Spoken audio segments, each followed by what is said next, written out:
Hello dear students, मैं Ehsan Bhadauria, biology faculty.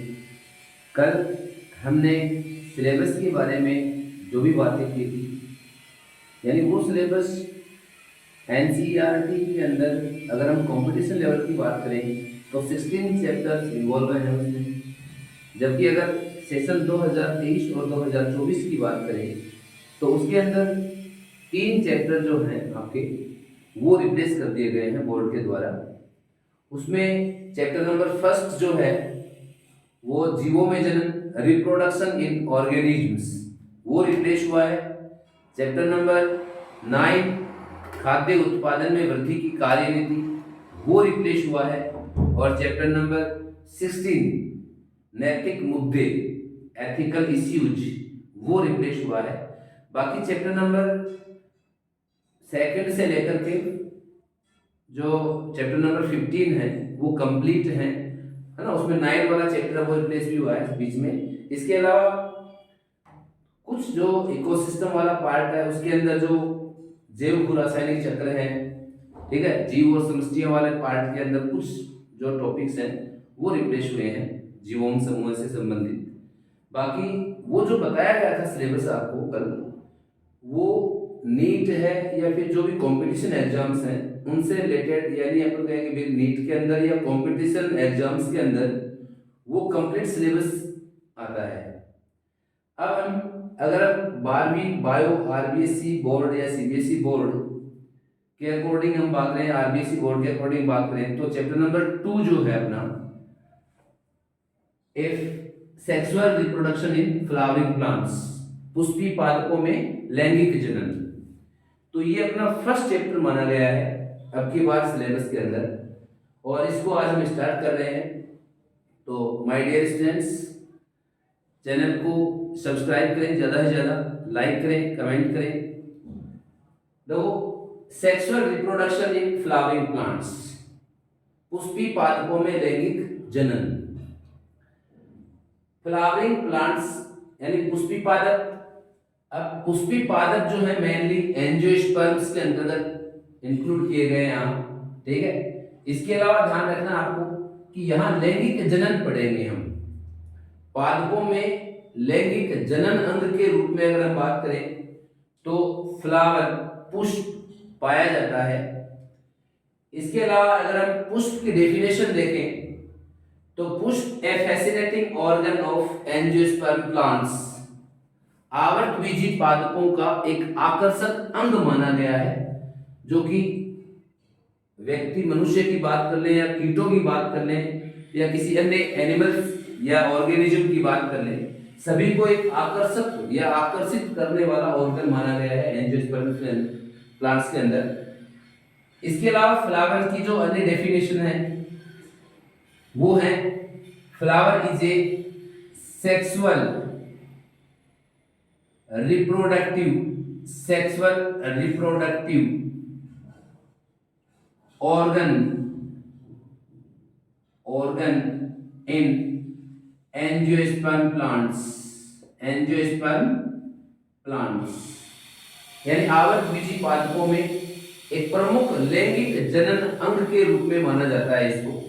इसके अलावा जो इसकी ऑथेंटिक डेफिनेशन की बात करें, अगर हम परिभाषा की बात करें तो पुष्प पादपों का एक रूपांतरित प्ररोह माना गया है। यानी इसको हम क्या बोले, पादप का रूपांतरित प्ररोह है, रूपांतरित प्ररोह है, ठीक है। या यूं कहें पर a modified shoot with a limited growth, यानी सीमित वृद्धि का जो रूपांतरित प्ररोह है उसको हम क्या बोलेंगे, फ्लावर या पुष्प बोलेंगे, ठीक है। तो पुष्प की डेफिनेशन, ये कई बार ऐसे क्वेश्चन भी पूछा जाता है कॉम्पिटिशन्स के अंदर या यूं कहें एमसीक्यू टाइप के, जो राजस्थान बोर्ड में मतलब 1-2 सेशन के अंदर जो क्वेश्चन आने लगे हैं एमसीक्यू टाइप के, उनके अंदर एक प्रश्न भी पूछा जाता है। प्रश्न दिया जाता है सीधा सीधा कि पादप का रूपांतरित प्ररोह है, तो उसमें जो आंसर होता है वो क्या माना जाता है बेटा, फ्लावर माना जाता है, पुष्प माना जाता है। अब बात करें, यहां हम मेन बात कर रहे हैं रिप्रोडक्शन की। रिप्रोडक्शन की बात कर रहे हैं। रिप्रोडक्शन का मतलब क्या होता है पहले तो ये पता होना चाहिए।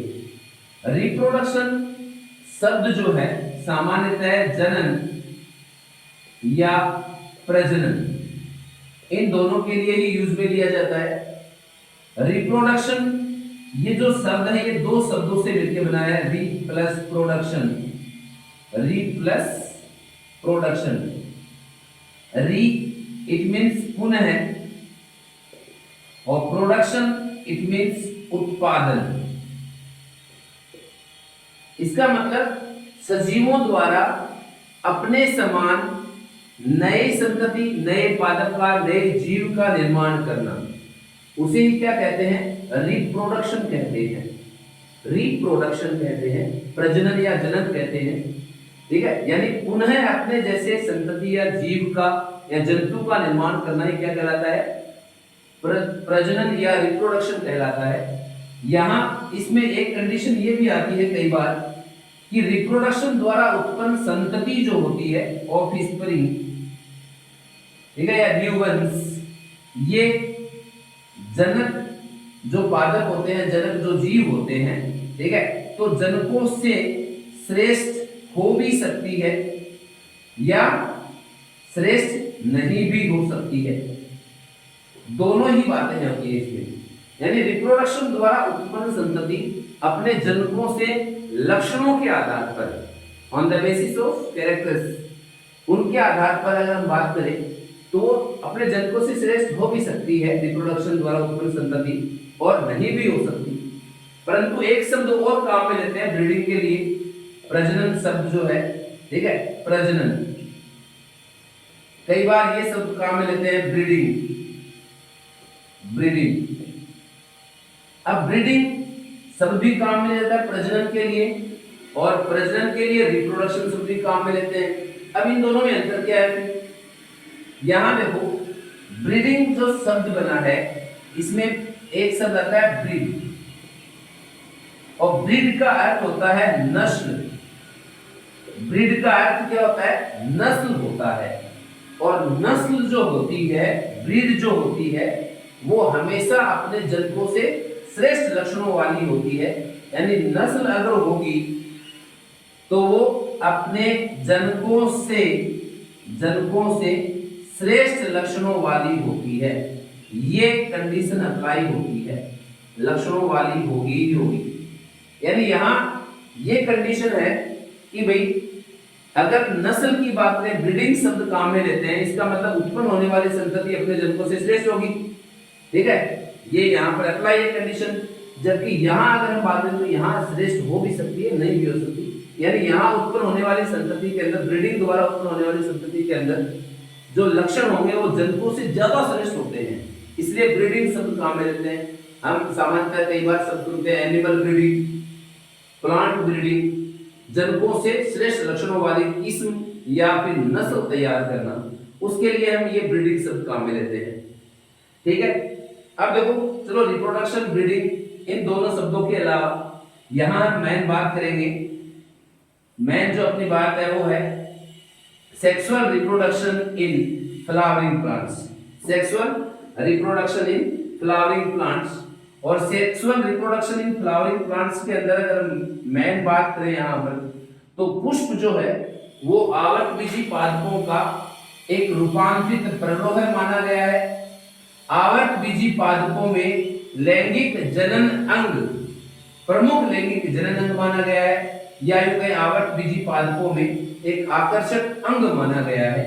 ठीक है, यानी a modified shoot with limited growth, it is called flower. Okay, अगर हम पुष्पों की बात करें या इस चैप्टर की बात करें तो पुष्पों का और मनुष्य के साथ घनिष्ठ संबंध रहा है। चाहे वो प्राचीन काल से बात कर ले हम, चाहे वो सांस्कृतिक कोई कार्यक्रम हो, सामाजिक कोई कार्यक्रम हो, चाहे कोई धार्मिक कार्यक्रम हो, उन सभी में मनुष्य का और पुष्पों का आपस में घनिष्ठ संबंध रहता है। पुष्पों को हम यूज में लेते हैं। ठीक है, चाहे वो अपने कोई विवाह शादी हो या कोई अन्य कोई मैन फंक्शन हो, उनके अंदर यानी सुख दुख और जीत जैसी या हार जैसी भावनाएं जो होती हैं उनको प्रकट करने के लिए हम पुष्पों का उपयोग करते हैं। इसके साथ ही पुष्प की अगर हम बात करें तो एक पुष्प जो होता है एक टिपिकल फ्लावर, एक टिपिकल फ्लावर की जो संरचना होती है उसमें सामान्यतः 4 चक्र पाए जाते हैं। एक संरचना की हम बात करें तो इसकी संरचना में, स्ट्रक्चर में सामान्यतः कितने चक्र पाए जाते हैं भाई? 4 चक्र पाए जाते हैं, 4 होल्स, ठीक है, 4 चक्र पाए जाते हैं। अब ये 4 चक्र क्या है? 2 प्रकार के होते हैं भाई। नंबर 1 अगर हम बात करें, नंबर 1 तो होते हैं आवश्यक चक्र, आवश्यक चक्र, और नंबर 2 जो है वो है सहायक चक्र, सहायक चक्र। आवश्यक चक्र या essential, essential, essential holes, accessory,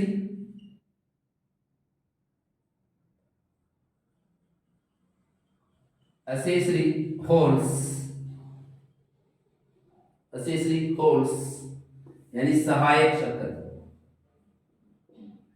तो आवश्यक चक्र कौन से माने गए हैं पुष्प के? तो आवश्यक चक्र जो है ये 2 है भाई, है ना। एक तो होते हैं आवश्यक चक्र के अंतर्गत हम बात करें, एक तो होता है पुमंग, एंड्रोसियम, और एक होता है जायांग, जायांग, या इसको बोल सकते हैं अपन स्त्री केसर, पिस्टिल, यानी गाइनोइसियम और एंड्रोसियम। ये पुष्प के आवश्यक चक्रों के अंतर्गत माने गए, एसेंशियल होल्स के अंतर्गत माने गए हैं। और जो सहायक चक्र माने गए हैं पुष्प के वो माने गए हैं 2, ठीक है। सहायक चक्र ये माने गए सहायक चक्रों में एक तो होता है बाह्य दल, बाह्य दल पुंज, बाह्य दल पुंज यानी कैलिक्स, और एक होता है दल पुंज यानी कोरोला, दल पुंज यानी कोरोला, ठीक है। यानी आवश्यक चक्र पुष्प के लिए अति आवश्यक माने गए हैं भाई। पुष्प होता ही एक जनन अंग है, तो इसके लिए पुमंग और जायांग अति आवश्यक चक्र माने गए।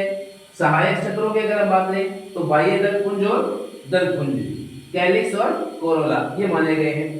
अब देखो अगर हम यहाँ सबसे पहले बात करें अगर, तो इसमें बात करें जैसे आवश्यक चक्रों में पुमंग की बात कर लेते हैं अभी, ठीक है। तो पुमंग जो है या एंड्रोइसियम, पुमंग या एंड्रोइसियम, पुमंग या एंड्रोइसियम, इसके अंदर देखें तो पुमंग नर जननांग जो होता है, कंप्लीटली जो नर जननांग यहां शो किया गया है, ठीक है, ये नर जननांग, ठीक है। इसको कंप्लीटली हम क्या बोलेंगे भाई? पुमंग बोलेंगे, एंड्रोइसियम बोलते हैं, ठीक है। यानी कंप्लीटली ये जो दिखाए गए हैं ग्रीन कलर के अंदर, ठीक है, इनको हम क्या बोलते हैं? पुमंग बोलते हैं, ठीक है। और इस पुमंग को ही नर जनन अंग माना जाता है, नर जनन अंग, मेल रिप्रोडक्टिव ऑर्गन माना जाता है, नर जनन अंग के रूप में माना गया है इसे। साथ ही इसी पुमंग के जो 3 पार्ट बताए गए हैं, अलग अलग 3 पार्ट बताए गए हैं, जिसमें हम बात करें, इसमें जो प्रमुख पार्ट माना गया है वो है परागकोश, परागकोश यानी एंथर, परागकोश इट मींस एंथर। सेकंड योजी यानी कनेक्टिव, कनेक्टिव। थर्ड पूतंतु, पूतंतु यानी फिलामेंट, फिलामेंट या पूतंतु ये माना गया है।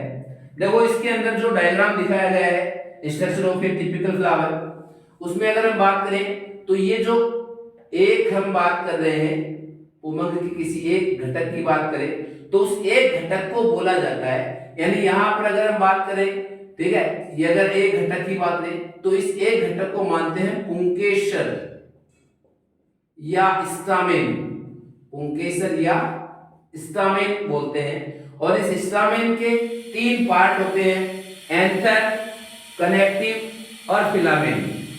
ठीक है, इसकी जो इकाई मानी गई है पुमंग की या एंड्रोइसियम की, जो यूनिट मानी गई है इसकी, वो इकाई भी क्या होती है, पुमंग की इकाई क्या मानी गई है, पुमंग की इकाई होती है पुंकेसर, स्टामेन या पुंकेसर होती है इसकी इकाई।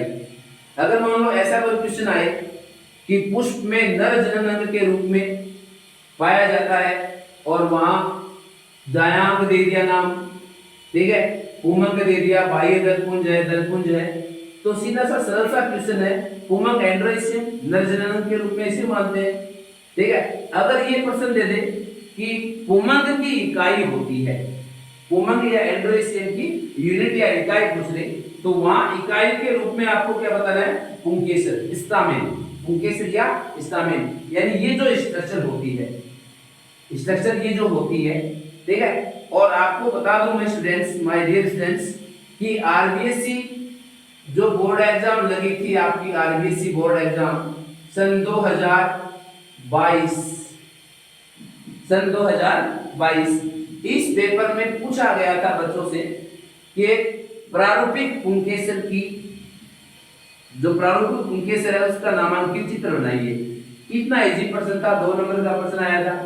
ठीक है, मतलब आपको कुछ नहीं बनाना, आपको सिर्फ ये स्ट्रक्चर बनानी थी और इस स्ट्रक्चर में आपको शो करना था कि ऊपर वाला जो 2 पालियां दिख रही है ये एंथर है, परागकोश है, इनको जोड़ने वाली जो संरचना मानी गई है, ठीक है, वो योजी है, और जो लंबा एक तंतुनुमा भाग माना गया है इसको क्या बोलते हैं, पूतंतु या फिलामेंट। यानी आरबीएससी 2022 के अंदर ये बोर्ड पेपर के अंदर, बोर्ड एग्जाम के अंदर बायो के अंदर एक क्वेश्चन पूछा गया था। ठीक है, तो यहां हमने पुमंग जो कि नर जनन अंग के रूप में माना जाता है और इसके जो 3 भाग है, परागकोश, योजी, पूतंतु, इसकी इकाई मानी गई है पुंकेसर। पुमंग का जो परागकोश वाला भाग होता है, परागकोश वाला भाग, इस परागकोश वाले भाग में अर्धसूत्री विभाजन होते हैं। परागकोश के अंदर लघु बीजाणु धानी, ठीक है, अगर आप पढ़ेंगे अगले टॉपिक के अंदर कि परागकोश जो होता है बेलनाकार स्ट्रक्चर होती है, द्विपालित होता है, बाइलोब्ड, लेकिन वो 2 पालियां भी, प्रत्येक पाली 2-2 कोष्ठ के अंदर बटी होती है, तो 4 कक्ष यानी 4 प्रकोष्ठ मिलते हैं, तो 4 लघु बीजाणु धानी या पराग धानी पाई जाती है और उनके अंदर कौन सा विभाजन होता है, अर्धसूत्री कोशिका विभाजन होता है, जिसके फलस्वरूप क्या होते हैं, यहाँ पर परागकण बनते हैं, परागकण या पोलन ग्रेन बनते हैं, और परागकण को ही क्या माना गया है, नर युग्मक माना गया है। क्या माना गया है, नर युग्मक माना गया है परागकण को। ठीक है, परागकण नर युग्मक, इसका निर्माण कहाँ होता है, परागकोश में होता है। परागकोश में लघु बीजाणु धानी होती है, ठीक है, माइक्रोस्पोरेंजियम, और उसके अंदर मियोसिस होता है, उसके अकॉर्डिंग क्या बनते हैं, पोलन ग्रेन यानी फीमेल गैमेट्स बनते हैं, पादप के जो नर युग्मक हैं वो बनते हैं। तो पुमंग की बात हुई थी। अब देखो नेक्स्ट जो आवश्यक चक्र माना गया है एक और, वो है जायांग। अगला जो एक और जो आवश्यक चक्र माना गया है वो क्या माना गया है, जायांग माना गया है, जायांग या गाइनोइसियम, गाइनोइसियम, इसी को बोल देते हैं अंडर, अंडर यानी कार्पल, इसी को बोल देते हैं स्त्रीकेशर, स्त्रीकेशर यानी pistil. It means gynoecium is also known as pistil or carpel. gynoecium ये पुष्प का मादा जनन अंग, एक फ्लावर का, एक पुष्प का क्या माना गया है, फीमेल रिप्रोडक्टिव ऑर्गन माना गया है, मादा जनन अंग माना गया है, मादा जननांग माना गया है।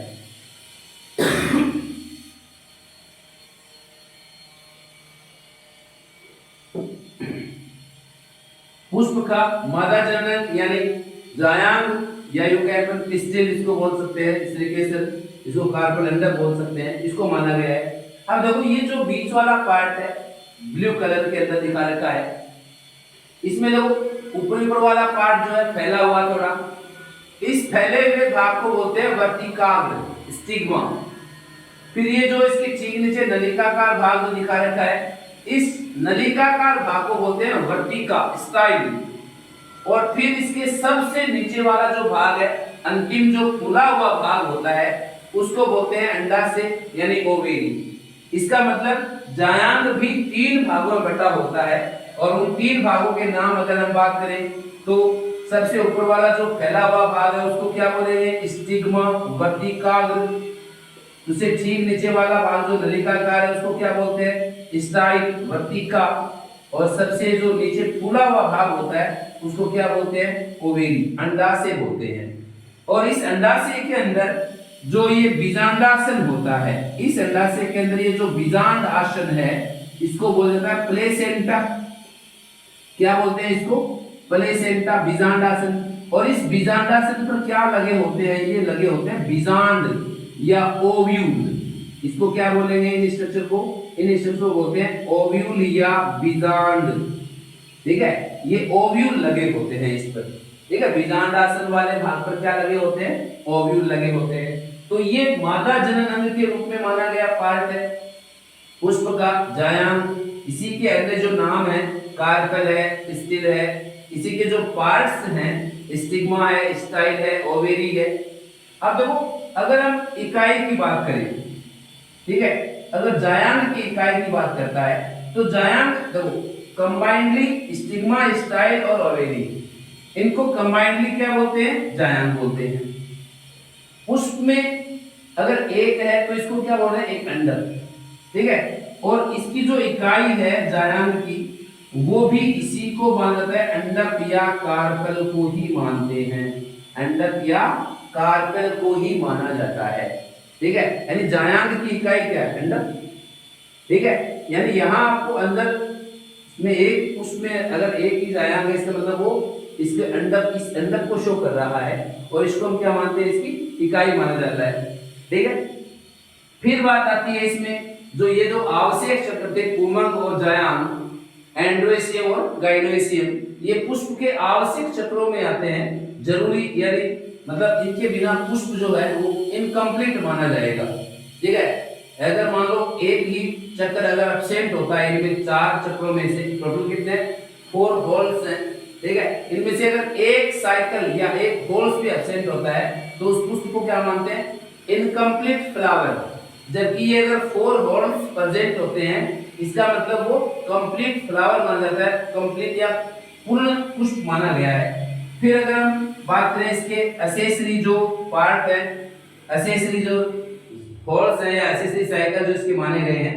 अब देखो, इसमें सबसे पहले हम बात करें बाह्य दल पुंज, कैलिक्स की बात करें, कैलिक्स या बाह्य दल पुंज, कैलिक्स या बाह्य दल पुंज। तो कैलिक्स या बाह्य दल पुंज ये जो दिखा रखे हैं इसमें डायग्राम के अंदर, जो ये ग्रीन कलर की जो स्ट्रक्चर होती है, आपने एक पुष्प देखा होगा, और उस पुष्प में जो रंगीन आकर्षक पंखुड़ियां, उसके ठीक नीचे वाला जो भाग होता है वो ग्रीन कलर का होता है। ग्रीन कलर की जो लीव्स होती है, पत्तियां होती हैं, उन ग्रीन कलर की लीव्स को क्या बोलते हैं, बाह्य दल पुंज बोलते हैं। क्या बोलते हैं इनको, बाह्य दल पुंज। मतलब इनका रंग कैसा होता है, हरा रंग, यानी ये हरे रंग की होती है।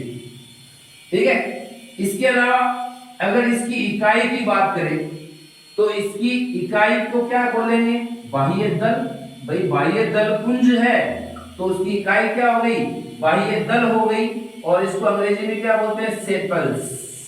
क्या बोलते हैं, सेपल्स, यानी the unit of A calyx is sepals या बाह्य दल। ठीक है, कलर कैसा बताया इसका, ग्रीन कलर। इसका प्रमुख कार्य क्या होता है, मेन फंक्शन क्या होता है, तो इसका मेन फंक्शन होता है पुष्प की सुरक्षा करना। यानी इसका जो कार्य माना गया है वो है सुरक्षा करना, प्रोटेक्शन करना। एक फ्लावर की जब मान लो पुष्प विकसित होता है, डेवलप होता है एक रूपांतरित प्ररोह के रूप में, तब उसमें जो कलरफुल जो पार्ट है, कोरोला जो है, उसके ठीक बाहर की तरफ जो मतलब हरे रंग की पत्तियां उसको दबा के रखती है, उसको सुरक्षित रखती है। ठीक है, तो इसका मतलब इसका प्रमुख कार्य क्या हो गया, भी सुरक्षा का। यानी कैलिक्स हरे रंग की पत्तियां जो है वो बनाती है, ठीक है, पुष्प का सबसे बाहरी भाग बनाती है। इसकी जो इकाई मानी गई है वो बाह्य दल सेपल, और इसका प्रमुख कार्य क्या मानते हैं, सुरक्षा का, यानी पुष्प की सुरक्षा में अगर किसी का रोल है तो वो क्या माना गया है, कैलिक्स को माना गया है। फिर अगर हम बात करें यहां नंबर 2, कोरोला।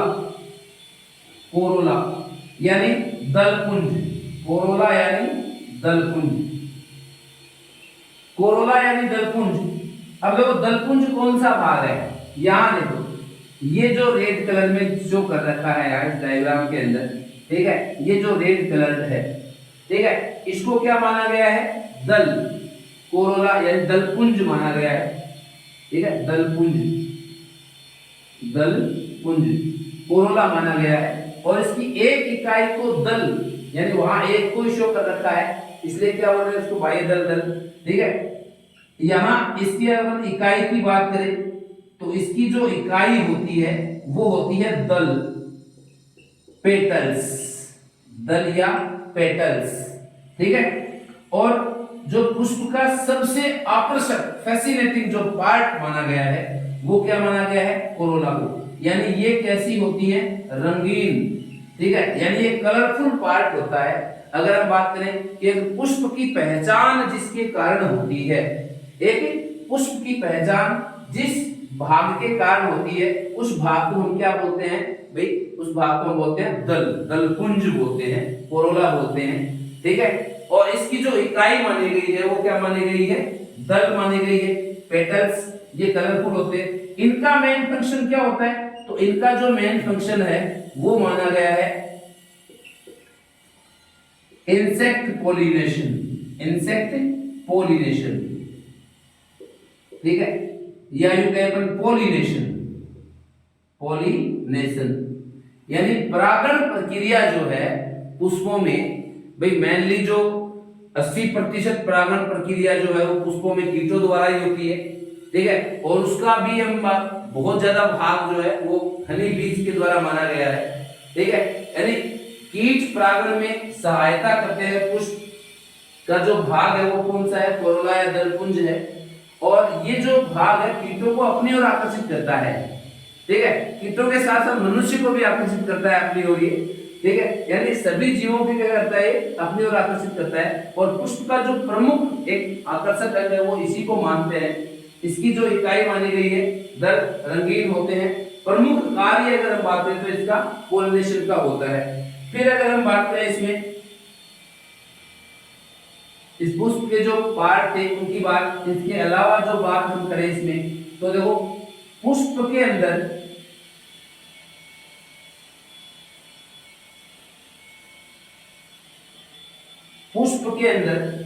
अगर हम मेन यहां बात करें तो एक तो विशेष जो भाग माना गया है जनन अंग की दृष्टि से, जनन अंग की दृष्टि से तो एक तो परागकोश माना गया है और एक माना गया है भाई जायांग। जायांग का कौन सा भाग, अंडाशय, और अंडाशय भी कौन सा, अंडाशय जो है ओवेल, ये प्रमुख अंग माने गए। परागकोश और जायांग का कौन सा भाग, अंडाशय, यानी उमंग का तो परागकोश। देखो इन दोनों के अंदर ही क्या होता है, इन दोनों के अंदर ही अर्धसूत्री कोशिका विभाजन होना है, अर्धसूत्री कोशिका विभाजन होना है। अगर परागकोश में मियोसिस होना है, मियोसिस होगा तो क्या बनेंगे, पोलन ग्रेन, जिसकी हम चर्चा कर चुके, पोलन ग्रेन, परागकण। और इसके अंदर अगर हम मियोसिस की बात करें तो इसमें जब मियोसिस होता है तो क्या बनते हैं, तो ओव्यूल बनते हैं, ठीक है, बीजांड। और बीजांड के अंदर क्या बनता है, एम्ब्रियो सेक, क्या मानते हैं, एम्ब्रियो सेक, भ्रूणकोश बनता है, ठीक है भाई। मादा युग्म को फिर एम्ब्रियो सेक को मानते हैं, ठीक है। यहां अगर हम जो मादा युग्म को फिर एम्ब्रियो सेक, उसकी स्ट्रक्चर आगे जो चैप्टर के अंदर हम जैसे आगे बढ़ते जाएंगे वैसे वैसे लघु बीजाणु धानी की संरचना है, ठीक है, यानी पराग धानी की संरचना है। उसके बाद में जैसे भाई परागकण क्या है, उसका निर्माण कैसे होता है, वो परागकण की जो या पोलन ग्रेन की जो स्ट्रक्चर है वो ठीक है। उसके बाद में जब हम बात करेंगे पुष्प के जायांग वाले भाग की, स्त्रीकेसर वाले भाग की, तो यहाँ हम बात करें गुरु बीजाणुधानी क्या है, ठीक है। और गुरु बीजाणुधानी की जो या मादा युग्मकों की जो मतलब जो इकाई मानी गई एम्ब्रियोनिक भ्रूणकोष, वो कौन सी स्ट्रक्चर है, कैसे बनती है, ये बात करेंगे, ठीक है दोस्तों। तो आज हमने एंजियोस्पर्म पादपों के अंदर जो सेक्सुअल रिप्रोडक्शन है उस चैप्टर के अंदर मैंने हमने फ्लावर से रिलेटेड जो भी डिस्कस किए गए हैं, ठीक है। इन डिस्कशन में मैं जो फ्लावर्स है इसकी जो डेफिनेशंस हैं, फ्लावर्स के जो पार्ट्स हैं, उन पार्ट्स के अंदर मैन डेफिनेशन जो डिस्कशन किया है। अब नेक्स्ट हम बात करेंगे structure of anther, structure of anther, या और उसके बाद हम इस एंथर के वाले पार्ट के अंदर बात करेंगे स्ट्रक्चर ऑफ माइक्रोस्पोरेंजियम, ठीक है, लघु बीजाणुधानी की संरचना, ठीक है।